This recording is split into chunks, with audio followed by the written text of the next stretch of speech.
60's the average. And cooler as that storm comes through. And then look at Sunday, 73 degrees. 40 on Thursday when that system comes in. And then Sunday looking at 70.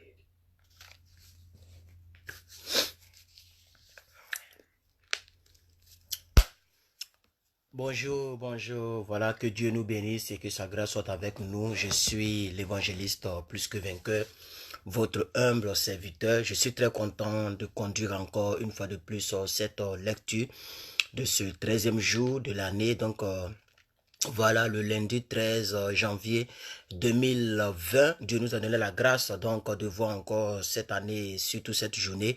Nous voulons donc nous rappeler de notre Dieu en lisant la parole de Dieu. Que Dieu vous bénisse. Je vais rapidement résumer en quelques 2-3 points le livre de Genèse. Voilà, d'abord nous avons lu dans le livre de Genèse la création de toutes choses. Voilà, comment est-ce que toutes choses ont été créées. Nous avons lu cela et voilà, vous avez vu que Dieu, d'abord, avant de créer, il a d'abord pensé avant de créer. Parce que dans le chapitre de Genèse 1, dans le chapitre 1 du livre de Genèse, la Bible dit que Dieu a créé. Et après, dans le chapitre 2, on dit que rien n'existait de tout ce que Dieu avait créé. C'est après qu'il a donné forme à ce qu'il a créé. Donc, ce qui veut dire que d'abord, Dieu a d'abord créé dans la pensée avant de mettre en exécution. C'est très important et cela fait appel à la nécessité, à l'importance de ce que nous concevons dans notre esprit, dans notre pensée. Si ta parole n'est pas en conformité avec ce que tu penses, ta parole n'aura pas d'effet. Voilà. La deuxième des choses, après avoir créé l'homme, mis l'homme au large, donné le pouvoir à l'homme et créé l'homme à son image et à sa ressemblance, l'homme malheureusement a chuté. Donc dans le chapitre 4, nous avons vu que l'homme a chuté et que le serpent est venu, qui était l'animal le plus rusé de la Bible. Il est venu pour tromper l'homme. Malheureusement, il a trompé l'homme et l'homme donc a chuté.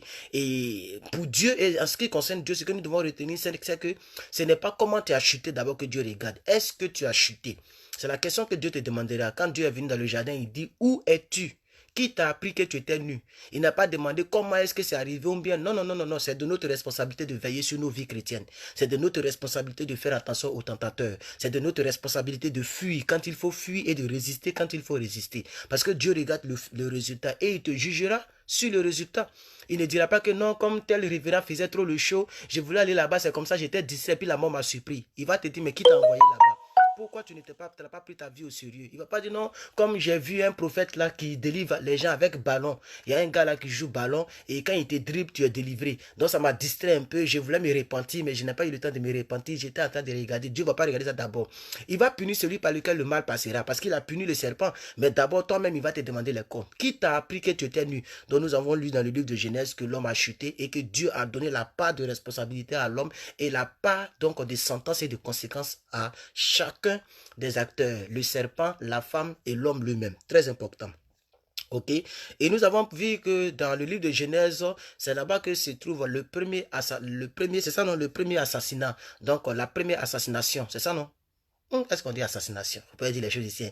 De toute façon, hein, le premier meurtrier, le premier djihadiste, ok, voilà, le premier djihadiste, ce n'est pas ce que nous voyons qui mettent les bombes. Avant, les bombes n'existaient pas. Le premier djihadiste, donc, se trouvait donc dans la Bible, on l'appelait du nom de Caïn, qui par jalousie. Donc, nous avons vu que c'est pas parce que Abel a volé quelque chose de Caïn, ce n'est pas parce que Abel a insulté Caïn, mais simplement Abel a été apprécié mieux que Caïn, donc par jalousie. La jalousie est une autre forme de la sorcellerie. La jalousie, faisons très attention. Quand tu vois que étant chrétien, tu as toujours dans le cœur la jalousie, tu vois quelqu'un qui émerge, ça te fait mal. Quelqu'un que Dieu élève, ça te fait mal. Quelqu'un qui s'est marié, ça te fait mal. Il faut te dire que tu n'es pas loin d'être le premier djihadiste de ta propre vie. Faisons très attention à la jalousie. La jalousie, c'est l'âme sœur de la sorcellerie. Donc, il a tué son frère simplement par la jalousie. Pas par cause de autre chose, parce qu'il était jaloux. Oh, c'était tellement simple. C'était très simple. Tu as donné quelque chose de bizarre à Dieu. L'autre a donné quelque chose de bien à Dieu. Dieu a apprécié. Qu'est-ce que tu dois faire? Il faut aller donner quelque chose de bien à Dieu. C'est tout. C'est tout. Tu es dans l'église depuis longtemps. La soeur qui vient d'arriver, elle s'est mariée avant toi. Mais il faut demander qu'est-ce qui se passe. Il faut prier le Seigneur pour que tu puisses faire ce qu'elle a fait. Mais quand tu es dans l'église, tu formes des clans. C'est toi qui critiques tous les hommes de Dieu. C'est toi qui veux savoir où l'offrande rentre. Non, c'est-à-dire que quand le gouvernement français là, prend les épaules, toi tu leur demandes des comptes. Pourquoi quand c'est dans l'affaire de Dieu, il n'y a aucun respect, on veut tout savoir à la fois. Et puis en voulant tout savoir, on critique. Et en voulant critiquer, on se crée nous-mêmes des problèmes et Dieu ne nous bénit pas. Mais la soeur qui vient d'arriver, elle donne son offrande, elle s'en fout où ça va. Elle donne sa dîme, c'est pas son problème où ça va. C'est qu'elle elle croit qu'elle a donné ça à Dieu. La femme qui a cassé le parfum au pied de Jésus là, vous pensez que parce qu'elle n'a rien à faire, elle cherche la clémence de Dieu. Quand tu fais une offrande, il faut viser Dieu, il ne faut pas viser l'homme de Dieu. De toute façon, Dieu ne descendra pas pour bouffer ta dîme. C'est l'homme de Dieu là qui va prendre ça, soit pour payer l'électricité. Vous ne savez pas combien de fois les hommes de Dieu souffrent. Il y a des hommes de Dieu même qui prennent leur propre argent pour mettre sur l'argent de la corbeille pour payer l'électricité parce que ça ne suffit pas. Vous comprenez un peu. Quand une chose est gâtée dans l'église, bon, on ne te demande pas. On demande compte à l'homme de Dieu. Si l'homme de Dieu aujourd'hui ne paie pas le loyer, le locataire ne viendra pas toi t'intéresser, il va intéresser l'homme de Dieu. Pourquoi vous voulez tout savoir à la fois? C'est la même chose ici que nous retenons. Ensuite, dans le quatrième point de ce que nous retenons dans le livre de...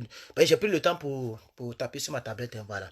Dans le quatrième point, nous retenons aussi que la méchanceté de l'homme, parce que depuis que Caïn a tué son frère, la mort a régné. Donc la méchanceté de l'homme, l'hypocrisie de l'homme, ok, a poussé Dieu donc à faire pleuvoir sur la terre 40 jours, 40 nuits de l'eau, de la pluie. Donc c'est ce qu'on a appelé dans la Bible le déluge. Donc le déluge est venu pas parce que Dieu lui-même voulait en dégoûter avec l'homme, mais à cause du comportement de l'homme. La Bible dit que les pensées de l'homme se tournaient uniquement vers le mal. Vous comprenez? Vers le mal. C'est-à-dire uniquement vers le mal. Quand ils sont là, ils pensent au mal. Quand elle est là, elle va sur le mur de l'homme de Dieu. Elle va sur le mur de sa soeur en Christ. Elle veut voir s'il est tombé. Elle veut voir où il est arrivé. Elle veut voir quelle est sa nouvelle tenue. Elle veut voir, c'est-à-dire le mal. Le mal, pas pour glorifier Dieu. Il y a des gens qui sont devenus plus que des FBI. Des détecteurs privés, détectives privés, pour aller voir sur le mur, qu'est-ce qui est arrivé, quel est le malheur. Quand elle voit que le malheur est arrivé, elle est contente. Tes pensées sont tournées vers quoi? Dieu a envoyé le déluge parce que leurs pensées étaient tournées uniquement vers le mal, disait la Bible, dans le livre de Genèse. Nous voulons voir la gloire de Dieu, mais nous avons des mauvaises pensées. Dieu ne collabore pas avec les mauvaises pensées. Cinquième mois, nous avons vu aussi que donc depuis qu'il a tué son frère, la mort et le péché a commencé à prendre de l'ampleur. Nous avons lu aussi l'histoire de la tour de Babel. Je ne vais pas trop m'attarder dessus.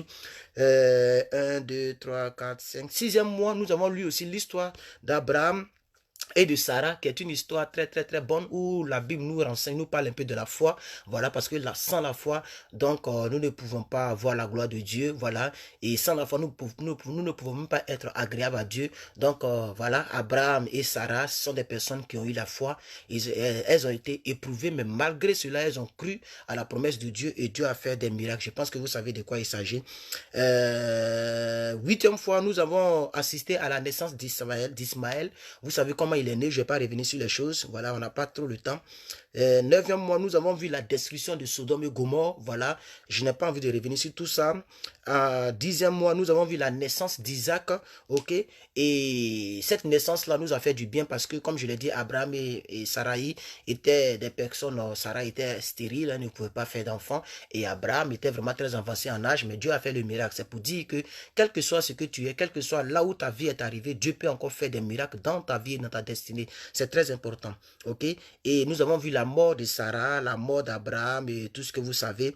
Ensuite, nous avons vu donc l'histoire entre donc Isaac qui donc va épouser Rebecca et donc et Rebecca va donner naissance à 2 enfants et c'est ces 2 enfants là que nous allons lire leur histoire jusqu'à même pour presque terminer la Bible, c'est-à-dire Jacob et Ésaü.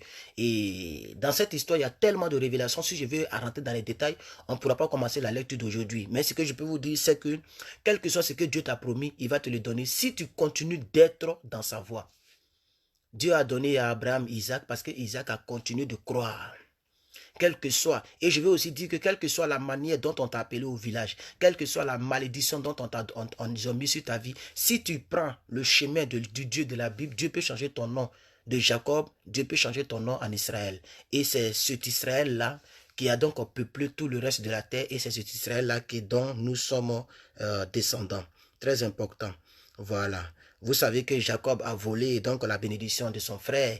Et voilà, et toutes ces choses-là pesaient sur lui. Mais Dieu donc a béni Jacob. Et Dieu a donné la sagesse et l'humilité à Jacob de demander pardon. Voilà, quel que soit, même si tu es enfant de Dieu, tu as fait du mal à un païen, il faut aller lui demander pardon. Voilà, c'est ça qui met la différence. La Bible dit que lorsque le monsieur a été béni, Jacob a été béni, il s'est battu avec l'ange, l'ange a changé son nom, il a fait un deal avec Laban, c'est-à-dire le neveu, l'oncle d'Isaac. Voilà, il a fait un deal avec lui concernant sa fille, ses filles, voilà, on va pas revenir sur tout ça. Et au-delà de toutes ces choses-là, il a reconnu qu'il avait fait un tort à quelqu'un, il est revenu sur ses pas et il est non seulement revenu sur ses pas, mais il a envoyé des brebis, des ânes, des béliers, des chevaux en avant, il a mis ça en avant.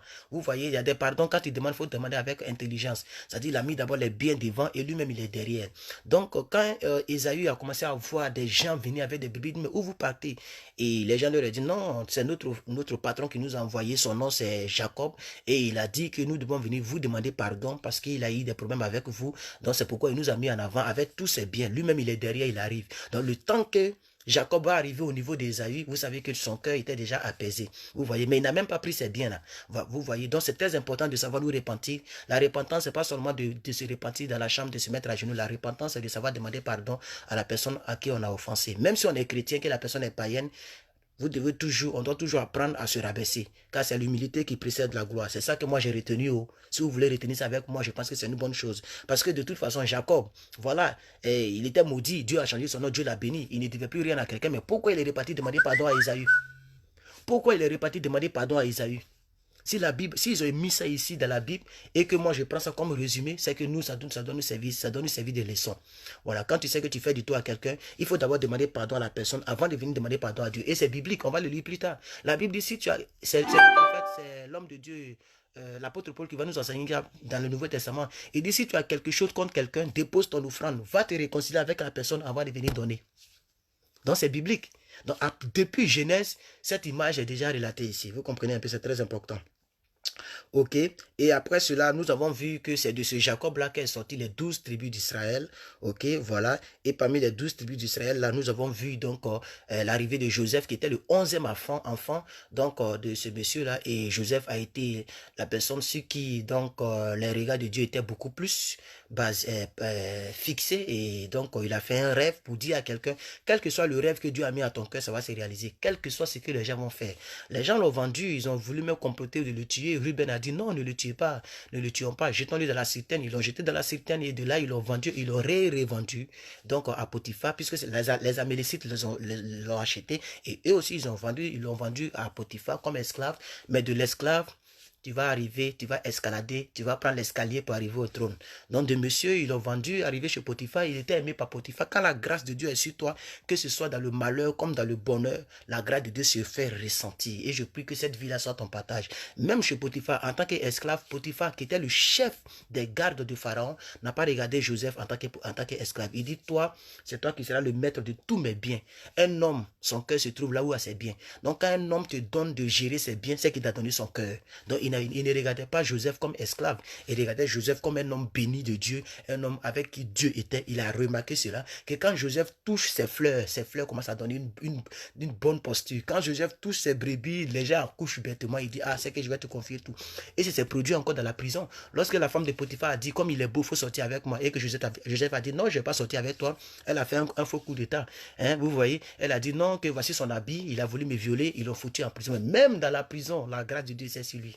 Vous voyez, je prie que cette vie-là soit notre partage en cette année au nom de Jésus-Christ. Donc ce Joseph-là, voilà, de la prison, il est arrivé à la primature. Il était maintenant le premier ministre d'Égypte, si on peut traduire ça dans notre ère. C'est-à-dire, il était devenu le gouverneur général de l'Égypte. Et voilà, le pharaon lui a confié tous ses biens. Alors si je demande ici à quelqu'un pourquoi...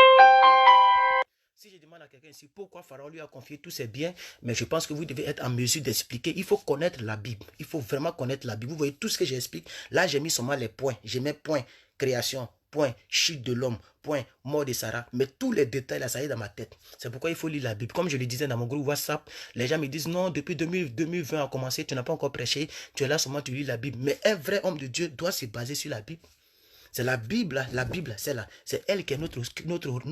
C'est parce que les gens prennent, ils se disent qu'ils sont hommes de Dieu et ils prennent d'autres contextes, d'autres choses qui ne regardent même pas le corps de Christ pour faire de cela Hein? Donc, voilà, les buzz. Et puis, ils sont des milliers à les suivre. Mais quand nous, on parle des choses de Dieu, uniquement de Dieu, mais on voit 12 personnes, 15 personnes, 20 personnes. Vous voyez? Donc, c'est un peu ça la tragédie du christianisme de ce 21e siècle. Mais de toute façon, chacun passera devant le trône de Dieu et on rendra compte de tout ce que nous avons fait, de notre souffle que Dieu nous a prêté. Parce que c'est juste un prêt. On va repartir là où on est quitté, c'est-à-dire dans la terre. Et maintenant, chacun prendra la direction qui lui convient. Soit l'enfer, soit le paradis. Vous comprenez? Donc, ce Joseph-là a été vendu par ses propres frères, mais les mêmes personnes qui l'ont vendu, donc il leur a fait du bien, c'est très important. Ne rendons pas le mal par le mal, c'est ce que Jésus va nous expliquer dans le Nouveau Testament. Si quelqu'un te gifle ici, il faut donner ici. En réalité, c'est pas ce que ça veut dire. Ça veut dire si quelqu'un te fait du mal, c'est pas la peine de rendre par le mal. Même s'il doit te refaire encore, c'est pas grave. Il faut laisser la carte te refaire. Vous voyez? Donc, il les a reconnus, il n'a pas rendu le mal par le mal, il les a bénis. Et après, Joseph est mort, et ses frères aussi, tout le monde, ils sont morts, et c'est comme ça que, donc, le livre s'est terminé. Voilà, après la mort de Joseph. Donc, voici un peu tout ce que je voudrais dire. C'est vrai que j'ai fait de grands sauts parce que vous voyez, tous ces petits rappels-là, ça nous prend déjà 15 minutes. Or, on doit commencer un nouveau livre, donc je ne vais pas aller dans les détails. Pour toutes les personnes qui veulent les détails, ben, voilà. Je pense qu'il faut, je sais pas, voilà, je sais pas ce que je peux vous dire. Si vous voulez les détails, il faut relire. On a déjà lu. Alors, maintenant, on va partir dans le livre de... Le deuxième livre de la Bible, hein, voilà. Puisque cette année, c'est comme ça que nous lisons. Hein, nous lisons de Genèse à Apocalypse. De Genèse à Apocalypse. Donc aujourd'hui, on va lire le deuxième livre de la Bible, Exode. Nous allons lire Exode. Le livre d'Exode est un livre spécialement le livre de la loi. C'est vrai que le thème dans les Bibles théologiques, ils ont mis la délivrance. Mais moi, je considère ce livre comme le livre de la loi, le livre de règlement, parce que la loi nous permet de vivre en parfaite harmonie dans ce monde. Sans la loi, mais quelqu'un peut venir défoncer ma porte et prendre mon ordinateur, prendre mon téléphone et partir. S'il a la force que moi. Voilà, il peut m'arrêter et au volant de ma voiture. Et puis, mais c'est la loi qui nous protège tout. C'est pourquoi aussi Dieu, avec Moïse, donc qui est l'auteur de ces livres, donc a mis donc ces lois-là, ok, qui vont permettre au peuple de Dieu donc de ne pas pécher. Donc c'est pourquoi la parole de Dieu ici est appelée la loi de Dieu. Donc elle a été écrite par Moïse. Donc je ne vais pas trop tarder comme j'ai déjà duré. On va aller directement, on va lire les quatre premiers chapitres de ce livre-là. Donc, c'est l'histoire qui continue, la même histoire avec Joseph, c'est la même histoire donc qui continue. Si vous comprenez ça comme ça, je pense qu'on va s'en sortir. Donc, dites-vous que c'est la même histoire qui continue. Voici les noms des fils d'Israël. Donc, je vous ai dit que, voilà, Jacob, c'est lui qui est le père de l'Israël, des fils d'Israël. Okay, c'est son nom qu'ils ont changé en Israël. Donc parmi ces fils-là, le 11e fils, puisqu'on dit les 12 tribus d'Israël, la 12e tribu, le 11e fils s'appelle Joseph. Donc voici les noms des fils d'Israël venus en Égypte avec Jacob et la famille de chacun d'eux. Ruben, Simeon, Lévi, Juda, Issachar, Zabulon, Benjamin. Dan, Naphtali, Gad, Aser. Les personnes issues de Juda étaient au nombre de 70 en tout. Juda était alors en Égypte. Joseph mourut, ainsi que tous ses frères et toute cette génération-là. Les enfants d'Israël furent féconds et multiplièrent, ils s'accrurent et devinrent de plus en plus puissants. Et le pays en fut rempli. Il s'éleva sur l'Égypte un nouveau roi qui n'avait point connu Joseph. Et il dit à son peuple, voilà les enfants d'Israël qui forment un peuple plus nombreux et plus puissant que nous. Allons, montrons-nous habiles à son égard, empêchons qu'il ne s'accroisse et que s'il survient une guerre, il ne se joigne à nos ennemis pour nous combattre et sortir ensuite du pays. Et l'on établit sur lui des chefs de corvée afin de l'accabler de travaux pénibles. Quand on dit sur lui, on parle du peuple d'Israël. C'est-à-dire, quand le peuple d'Israël en Égypte, quand Joseph est mort, et il y a eu un autre roi, mais lui, il n'a pas connu Joseph. Donc, il va maltraiter le peuple qu'il a trouvé. S'il savait qui a été Joseph et qui est ce peuple-là, aux yeux de Joseph, il n'allait pas le faire. Vous voyez. Et l'on établit sur lui des chefs de corvée afin de l'accabler de travaux pénibles. C'est ainsi qu'il bâtit les villes de Pithom et de Ramsès pour servir de magasin à Pharaon.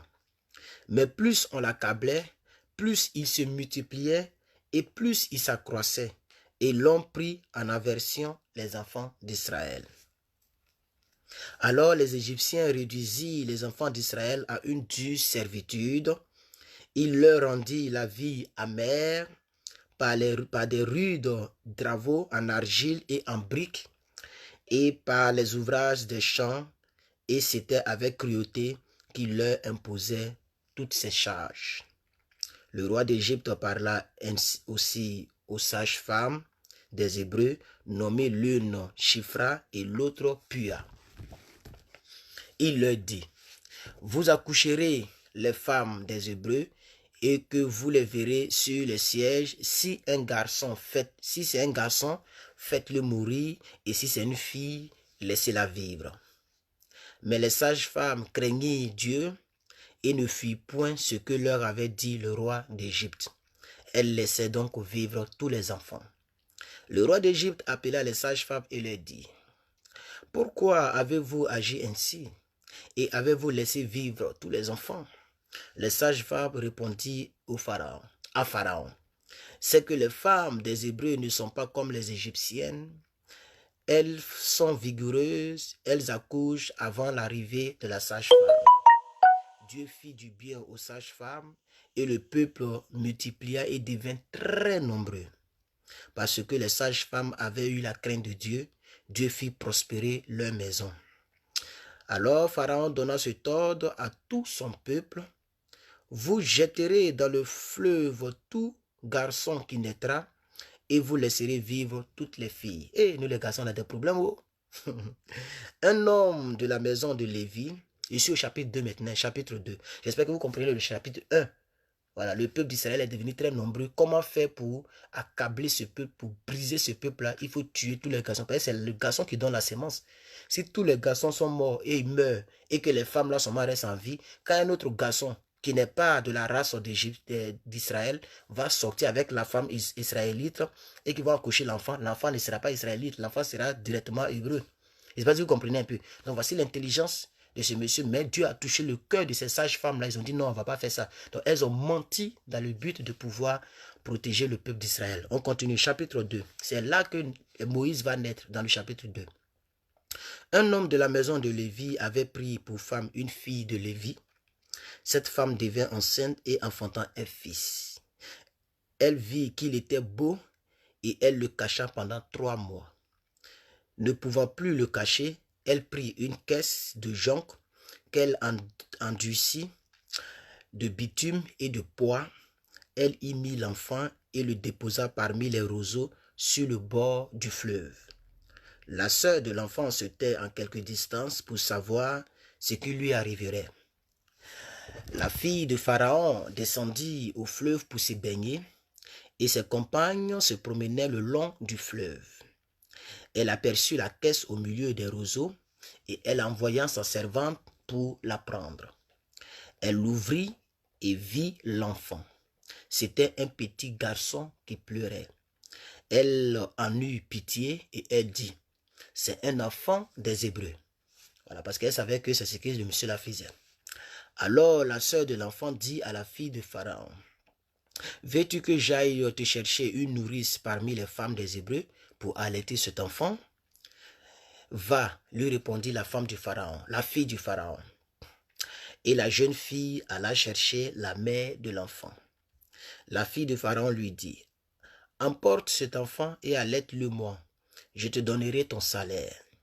La femme prit l'enfant et l'allaita. Quand il eut grandi, elle l'amena à la fille de Pharaon, et il fut pour elle comme un fils. Elle lui donna le nom de Moïse, c'est car, dit-elle, je l'ai retiré des eaux. En ce temps-là, Moïse, devenu grand, se rendit vers ses frères et fut témoin de leurs pénibles travaux. Il vit un Égyptien qui frappait un Hébreu d'entre ses frères. Il regarda de côté et de l'autre, et voyant qu'il n'y avait personne, il tua donc cet Égyptien et le cacha dans le sable. Il sortit le jour suivant, et voici deux Hébreux se querellaient. Et il dit à celui qui avait tort, « Pourquoi frappes-tu ton prochain ?» Et cet homme répondit, « Qui t'a établi chef et juge sur nous? Penses-tu me tuer comme tu as tué l'Égyptien? » Moïse eut peur et dit, « Certainement, la chose est connue. »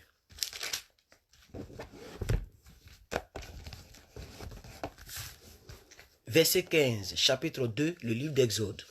Pharaon apprit ce qui s'était passé et il cherchait à faire mourir Moïse. Mais Moïse s'enfuit de devant Pharaon et il se retira dans le fleuve de Madian, où il s'arrêta près d'un puits.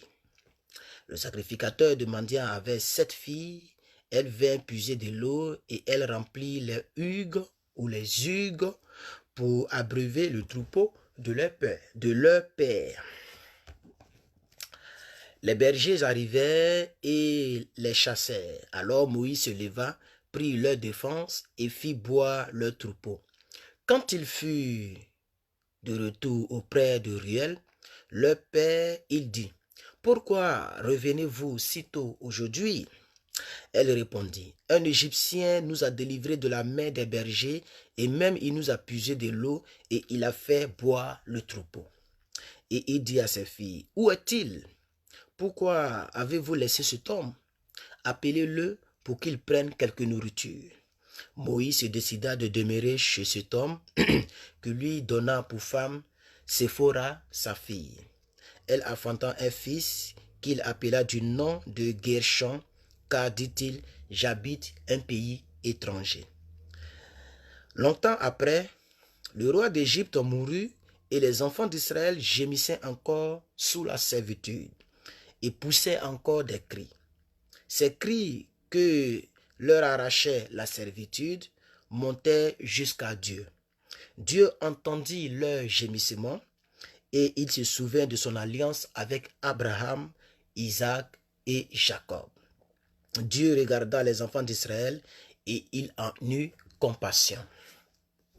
Nous sommes déjà au chapitre 3 de ce fabuleux livre. Ici, vous allez voir que nous allons lire encore l'histoire de ce Moïse-là, cet enfant qui donc est né d'une mère hébreu et donc qui a été jeté en bordure de mer parce que le roi d'alors ne voulait pas qu'aucun garçon hébreu puisse vivre sur le territoire. Donc, c'est la suite là que nous allons lire. Cet homme-là va devenir le missionnaire pour aller sauver le peuple d'Israël en Égypte. Moïse faisait paître le troupeau de Jéthro, son beau-père, sacrificateur de Mandia, et il mena le troupeau derrière le désert et vint à la montagne de Dieu à Horeb.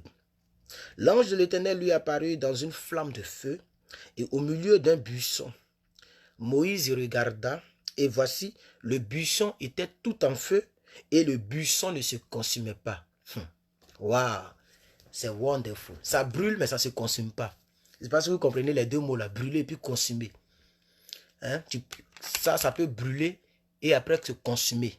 C'est-à-dire que ça devient liquide. Mais l'arbre là brûle, hein? Mais ça ne devient pas cendre. C'est magnifique. Verset 15. Non. Verset 3, excusez-moi. Chapitre 3, verset 3. Moïse dit, « Je veux me détourner pour voir quelle est cette vision et pourquoi le buisson ne se consume point. » L'Éternel vit qu'il se détournait pour voir et Dieu l'appela du milieu du buisson et dit, « Moïse, Moïse !» Et il répondit, « Me voici. » Dieu dit, « N'approche pas d'ici, ôte tes souliers de tes pieds, car le lieu sur lequel tu te tiens est une terre sainte. » Et il ajouta, je suis le Dieu de ton père, le Dieu d'Abraham, le Dieu d'Isaac et le Dieu de Jacob. Moïse se cacha le visage, car il craignit de regarder Dieu.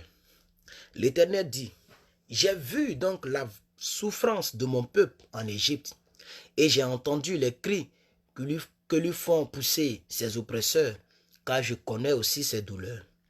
Je suis descendu pour le délivrer de la main des Égyptiens et pour le faire monter de ce pays dans un bon et vaste pays, dans un pays où coule donc le lait et le miel, dans les lieux qu'habitent les Cananéens, les Hétiens, les Amoriens, les Phérésiens, les Éviens et les Jébusiens.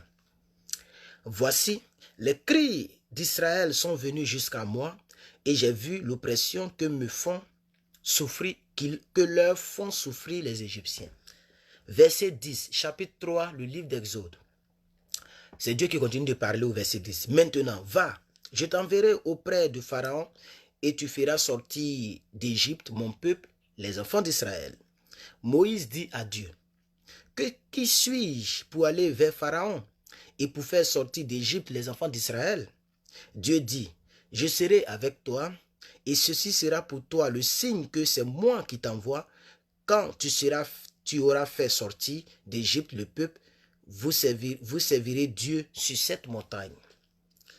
Moïse dit à Dieu, verset 13, j'irai donc vers les enfants d'Israël et je leur dirai, le Dieu de vos pères m'envoie vers vous. Mais s'ils me demandent quel est son nom, que leur répondrai-je? Dieu dit à Moïse, je suis celui qui suis. Et il ajouta, c'est ainsi que tu répondras aux enfants d'Israël. Celui qui s'appelle je suis m'a envoyé vers vous. Dieu dit encore à Moïse, tu parleras ainsi aux enfants d'Israël, l'Éternel, le Dieu de vos pères, le Dieu d'Abraham, le Dieu d'Isaac, le Dieu de Jacob m'envoie vers vous. Voilà mon nom pour l'éternité, voilà mon nom de génération en génération. Va, rassemble les anciens d'Israël et dis-leur, l'Éternel, le Dieu de vos pères, m'est apparu, le Dieu d'Abraham, le Dieu d'Isaac, le Dieu de Jacob. Et il a dit, je vous ai vu et j'ai vu ce qu'on vous fait en Égypte. Verset 17. Et j'ai dit, je vous ferai monter de l'Égypte où vous souffrez, dans le pays des Cananéens, des Hétiens, des Amoriens, des Phérésiens, des Aviens et des Jébusiens, dans un pays où coule le lait et le miel. Ils écouteront ta voix, et tu iras, toi et les anciens d'Israël, auprès du roi d'Égypte, et vous lui direz, l'Éternel, le Dieu des Hébreux, nous est apparu. Permets-nous de faire 3 journées de marche dans le désert pour offrir des sacrifices à l'Éternel notre Dieu. Je sais que le roi ne vous laissera point aller, si ce n'est par une main puissante. J'étendrai ma main et je frapperai l'Égypte par toutes sortes de prodiges que je ferai au milieu d'elle. Après quoi, il vous laissera aller. Je ferai même trouver grâce à ce peuple aux yeux des Égyptiens, et quand vous partirez, vous ne partirez point à vide. Chaque femme demandera à sa voisine, et celle qui demeurera dans sa maison, des vases d'argent, des vases d'or et des vêtements que vous mettrez sur vos fils et vos filles, et vous dépouillerez les Égyptiens. Nous avons fini ainsi le chapitre 3. Nous allons donc entamer le chapitre 4. Voilà. Et à cet effet, j'avais commencé à mettre en ligne les vidéos de la lecture sur ma chaîne YouTube ici. Et je vais créer uniquement une chaîne YouTube que je vais appeler, ou j'ai déjà une ancienne chaîne YouTube que je vais modifier le nom, que je vais appeler simplement Lecture de la Bible en un an. Voilà, et c'est sur cette chaîne-là que je vais poster toutes les vidéos qui concernent la Bible en un an. Voilà, je vais poster toutes les vidéos de cette année et des autres années que Dieu me donnera de vivre sur cette terre. Voilà. Donc, chaque 2 ans, les lectures que je ferai seront sur cette chaîne. Comme ça, la chaîne est simplement une chaîne pour la lecture de la Bible en un an. Et comme ça, dans 50 ans, quand quelqu'un voudrait lire la Bible, avec quelqu'un en face de lui, comme je le fais, la personne pourra donc commencer de lire la Bible en cliquant de janvier, 1er janvier 2020 au 31 décembre 2020. Quelle que soit l'année, dans 100 ans, même si je ne suis plus sur cette terre, au moins, j'aurai rendu service à quelqu'un, à un jeune homme, à une jeune fille qui donc aimerait lire la Bible et qui aimerait quelque chose pour la motiver, comme une vidéo, poser la vidéo et lire la Bible pendant que je lis. Donc cette idée m'est venue en tête cette nuit et donc je vais tout faire pour mettre cette chaîne où je ne suis pas encore arrivé très loin et je vais commencer toutes les vidéos que j'ai déjà faites concernant janvier, concernant Genèse et poster tout sur cette chaîne-là. Parce que c'est ça, voilà, il faut laisser des traces. Même si tu n'es plus là, ça parle à ta place. Voilà, donc je vais le faire. On continue, nous sommes au chapitre 4. Chapitre 4. Et nous allons terminer la lecture d'aujourd'hui, bien sûr. Moïse répondit et dit, voici, ils ne me croiront point et ils n'écouteront point ma voix, mais ils diront, l'Éternel ne t'est point apparu. Alors l'Éternel lui dit, qu'y a-t-il dans ta main? Il répondit, une verge. L'Éternel dit, jette-la par terre. Et il la jeta par terre, et elle devint un serpent. Moïse fuyait devant lui. Et l'Éternel dit à Moïse, étends ta main, et saisis-le par la queue. Il étendit la main et le saisit, et le serpent redevint une verge dans sa main. C'est là, dit l'Éternel, ce que tu feras, afin qu'ils croient que l'Éternel, le Dieu de leur père, t'est apparu, le Dieu d'Abraham, le Dieu d'Isaac et le Dieu de Jacob. Toujours, il revient dessus. Le Dieu d'Abraham, le Dieu d'Isaac et le Dieu de Jacob. Nous avons déjà lu l'histoire d'Abraham, l'histoire d'Isaac et l'histoire de Jacob. Trop de révélations dans la parole de Dieu. Verset 6. L'Éternel lui dit encore, mets ta main dans ton sein. Il mit sa main dans son sein, puis il la retira, et voici, sa main était couverte de lèpre blanche comme la neige. L'Éternel dit, remets ta main dans ton sein. Il remit sa main dans son sein, puis il la retira de son sein, et voici, elle était redevenue comme sa chair.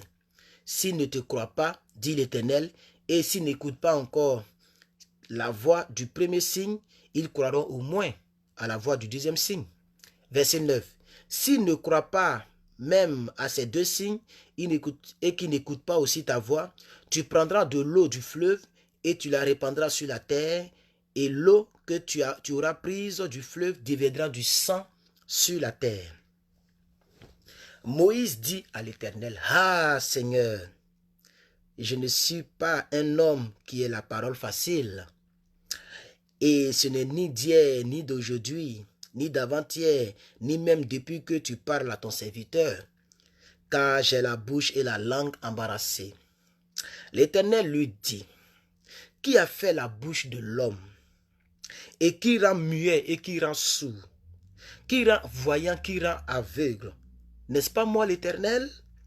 Va donc, je serai avec ta bouche, et je t'enseignerai ce que tu auras à dire.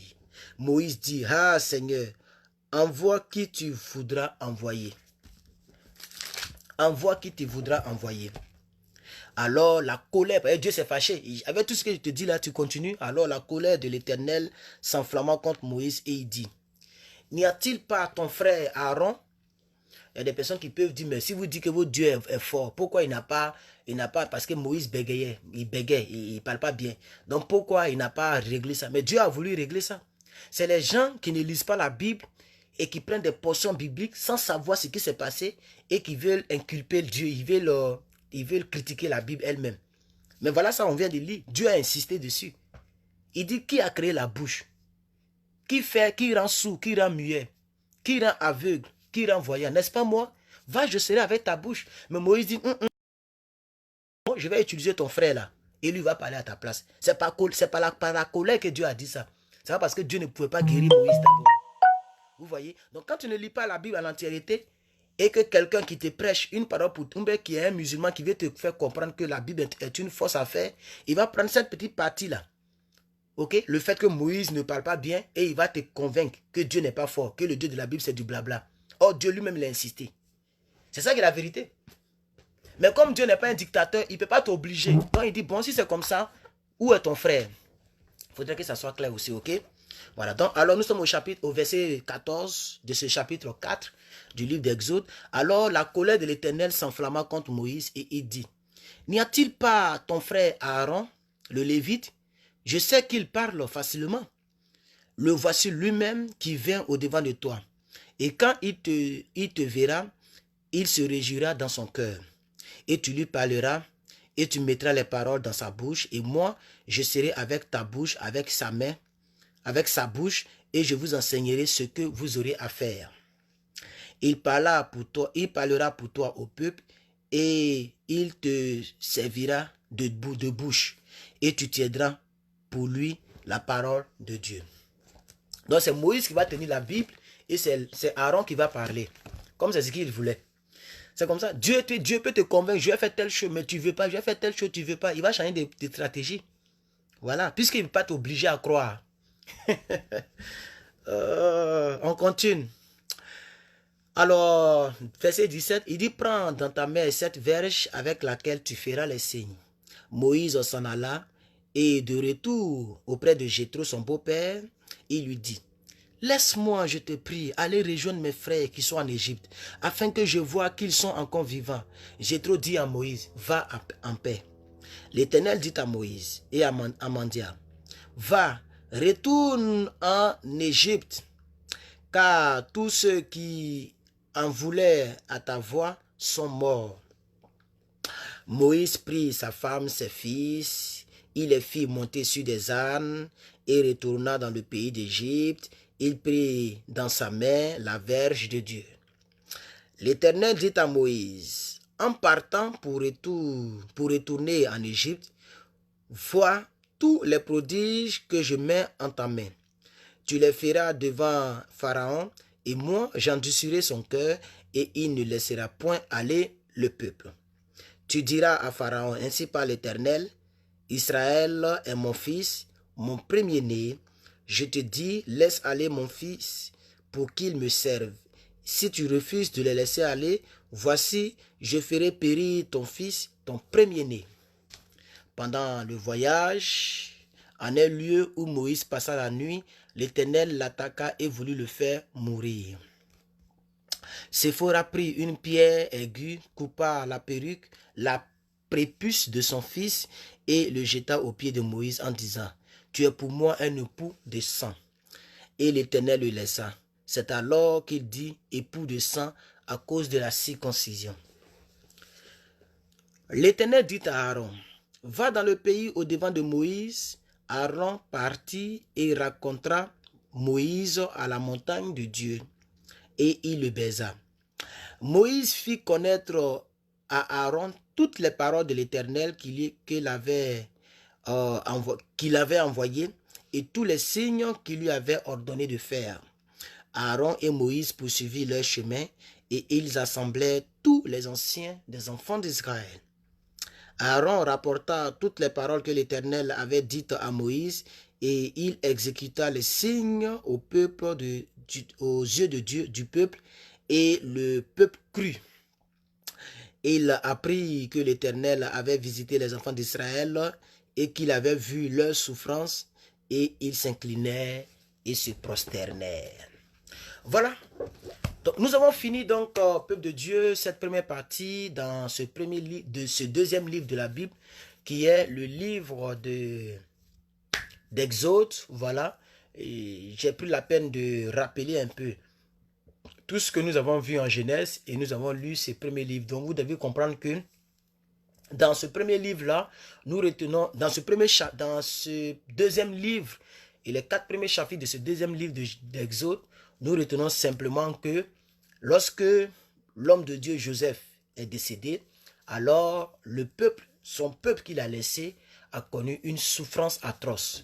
Une souffrance de telle enseigne que Dieu était obligé d'envoyer son serviteur Moïse là-bas. Voilà. Pour pouvoir donc les délivrer d'Égypte. Ok? Voilà. Donc, on va retenir ça comme ça. Et demain, je vous donnerai rendez-vous encore pour la lecture de la Bible en un an. Voilà. Et ça peut être à la même heure, ça peut être tardivement, ça peut être... Mais en tout cas, je ferai tout pour être en ligne et pour lire encore les 4 autres chapitres avec vous. Donc pour ceux qui ne connaissent pas comment ça se déroule, nos lectures, nous lisons 4 chapitres par jour. 4 chapitres par jour, c'est tout. C'est aussi simple que ça.